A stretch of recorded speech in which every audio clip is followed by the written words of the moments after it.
Thank you very much, and I'm very grateful to the two previous speakers too for emphasizing the important role of law in this issue.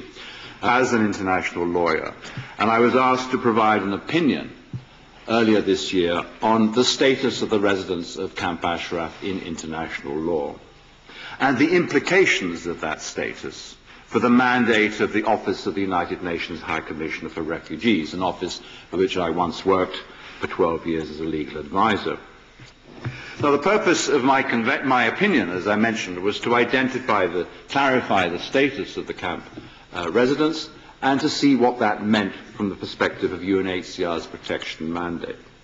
And looking at the evidence, looking at the facts, looking at the background, I came to the clear conclusion that here we had a group prima facie meeting all the requirements of refugee status in international law.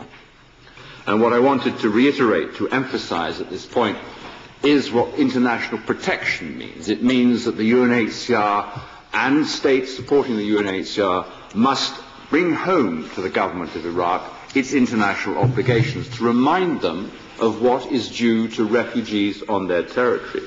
They may not want to maintain their residence in Iraq, but they must not treat them inhumanely. There are international obligations here. This is a point, of course, this is an aspect of the rule of law, a key item in the agenda which the United Nations has set for Iraq, and which was part and parcel of the Security Council giving its consent, if you like, to the continued presence of the occupation forces and to the program of democratic reform in that country.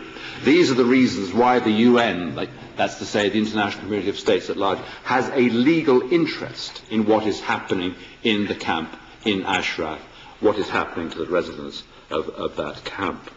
So the rule of law gives the international community, gives this country a legal interest in the future of those residents. But we must also play our part.